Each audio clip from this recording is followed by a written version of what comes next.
the national Blood Brothers of Ohio. We are live from the Coachella Mud Hut. It's Jeremy, along with Amanda. Garrett has since disappeared, and we're sitting with one of my favorite bands that I absolutely love, She Wants Revenge, Justin and Adam. So good to see you guys again. And I feel like it was just a couple of months ago that I was driving you guys around in our FJ and you got bit in the ass by fire. I totally forgot about it. So wow. What a way to start. Really uncomfortable. I know you were. Not only that, where you were a little bit angry because we were out in PGA West, which is a sizable drive from the venue. Yeah. You asked me if I was taking you out to be killed and buried in the desert somewhere. But regardless, that's paranoid. Sounds really paranoid. I've always loved what you guys do, and I'm so happy to have you guys here. Welcome. And we were, if you weren't listening off air or the little back into that conversation, we were talking about different types of coffee and coffee styles and just all kinds of fun stuff. One of the great things about doing these Coachella broadcasts is you find out a lot more about bands than just music. We've always tried to set up an environment here, the Mud Hut, where people can kind of hang out and have a good time. And what I think is cool about you guys, correct me if I'm wrong, but you've known each other for years. I mean, going all the way back to being, what, teenagers before that? Before that? I mean, I met Adam, I think when I was 13 years old at a party. He was DJing. So he's probably like 2 or 3 years older than me, and so he was like, he had turntables, and he was DJing this party, and I was like a little skate rat.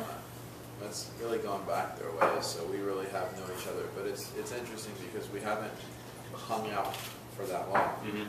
I knew him then, and he ran with a different crowd, like sort of similar friends and crossover, but different sort of scenes, and then sort of bumped into each other like at 15 different points over the years until we finally just said, why don't we just try writing some songs together?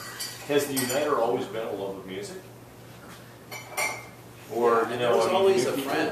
It was actually always sort of somebody in between, like a shared best friend. Right. You have a friend, and it's like you have that one friend, and you guys may not hang out, but when you see each other at their house, that's how you connect. And she basically one day just said, I've been trying to put you guys together musically for over a decade. Will you just go do that now? We're like, yeah, sure. She's like, no, right now. Just do it. The party had ended. We were like the last people. Like, just go.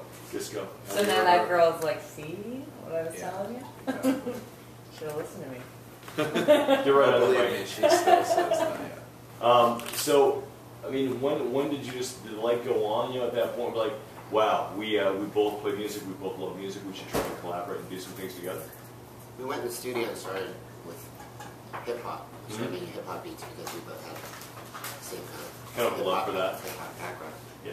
And we figured it was a good place to start. So we started making hip hop beats. And I think we quickly realized that the creative side of us was struggling in making what at the time, the hip hop beats we were making at the time, we're trying to make beats that would potentially be competitive out there. Mm-hmm. And it wasn't like the good old days where people would sample records and make beats. We weren't making those kind of hip hop beats because they weren't relevant. The hip hop beats that were relevant at the time were kind of just really simple keyboard and drums. And I think we were frustrated not being able to like express ourselves creatively doing that. And one day I did something and he sang on it and we listened to it and it was special and it made us feel like music made us feel when we were growing up, all the stuff that we loved to listen to. Mm-hmm. And we decided, let's try and do something else along those lines. What did you bring it up because, as I listen to your stuff, I definitely hear the roots of some of the things that, I listened to growing up. And, I mean, what were some of the things that, you aside from the hip-hop stuff that you're talking about, that sort of connected it? I think for me,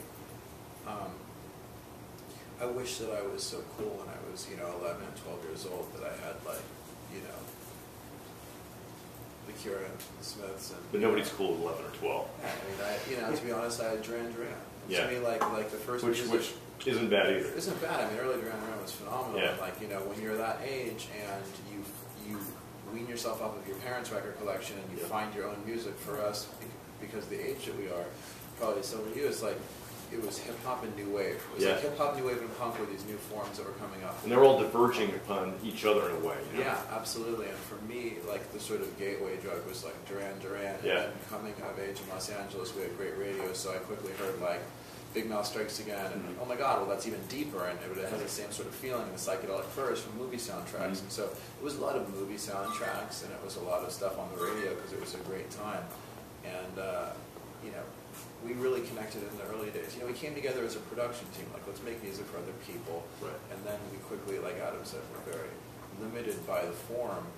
And he did a song actually for a friend of ours named Kenna, and I heard it and I was like, don't give us the Kenna, like I'll sing over it. And Right. I sang over it in a way I'd never sung over anything, and it was not.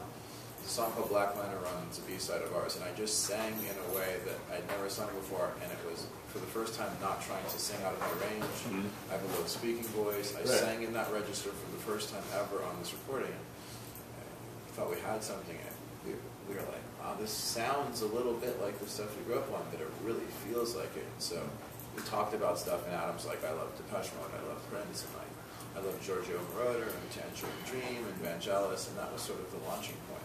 Well, it's interesting because you do have, and I was curious about the voice thing because, you know, we're talking to, you know, Matt from the National a bit, and he has a very signature voice, as do you, and you have a lower, you know, speaking voice.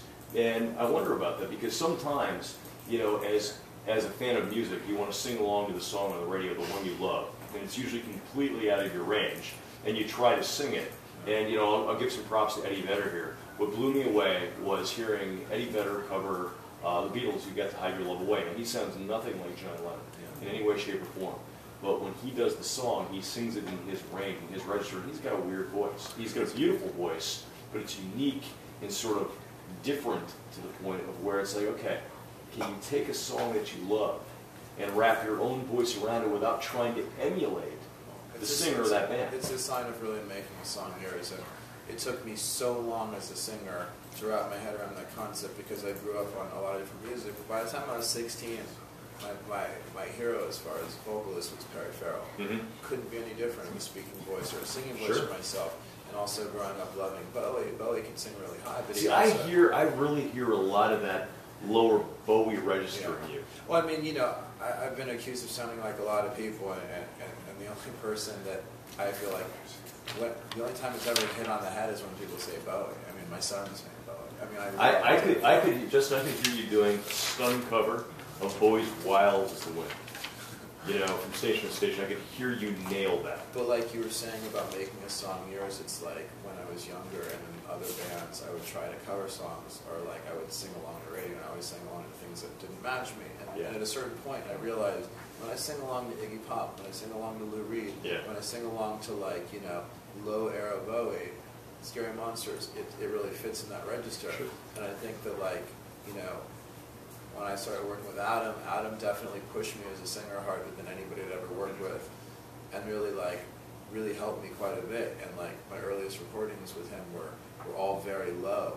And over the years, he said, you know, even though we're sort of like got known for a thing, he's always said, you know, push yourself, sing more melodically, don't just sing monotone and low. And I think that, you know, we've done a few covers over the years. We've done Love My Way, we've done Stripped, we've done a couple, but we do them in our way.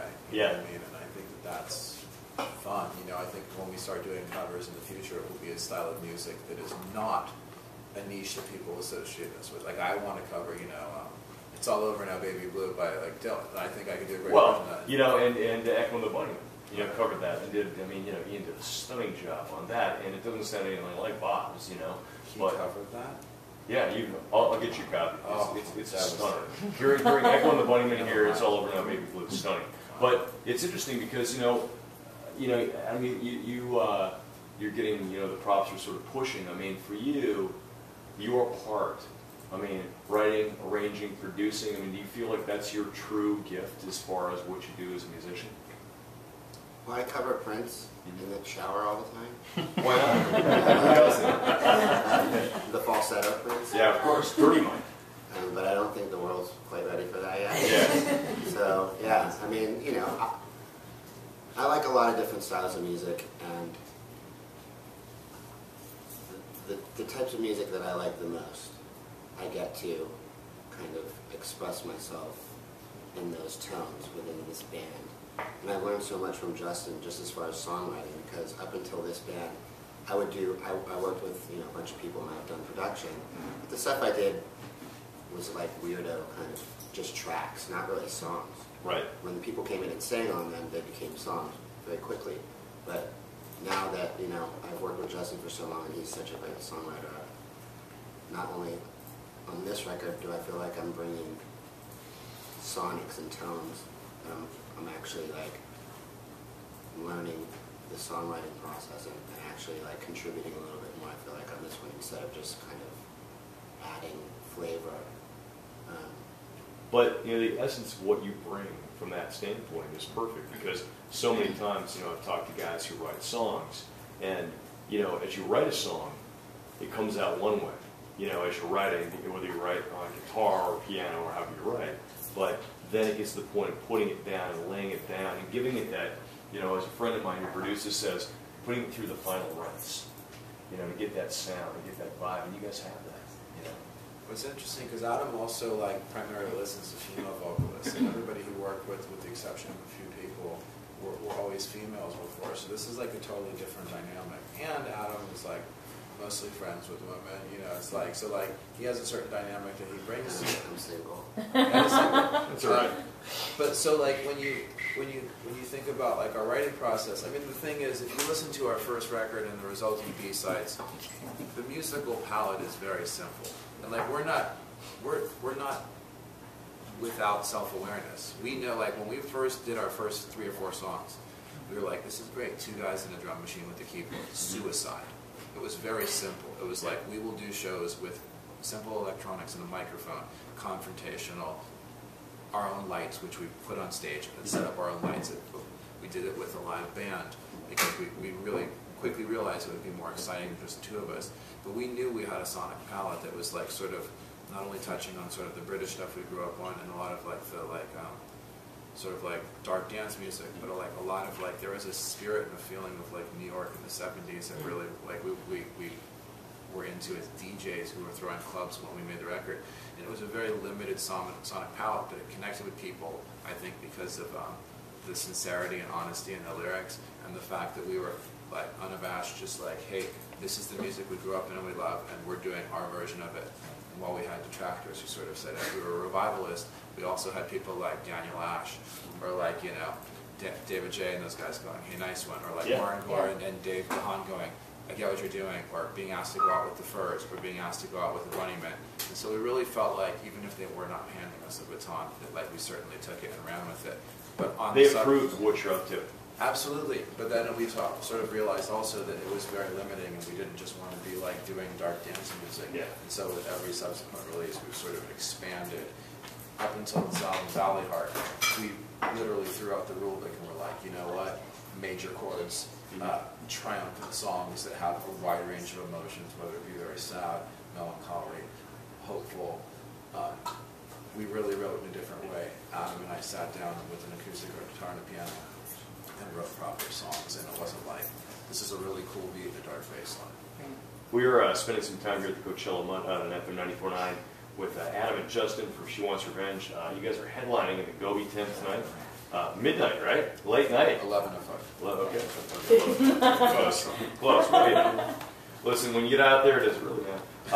But guys, I really appreciate you taking the time to come and hang with us and talk about it and give us some kind of insight into what you're about and the process. I'm just pleased, man. It's great to get to know you a little bit and spend a little time that way. And congratulations on the new record. Thank you very much. If we're ready to go, let's roll a track from She Wants Revenge. If we got it queued up, if not, we'll take a quick break and come right back. It's live from the Coachella Mud Hut on FM 94.9. That was close. Dude, fantastic.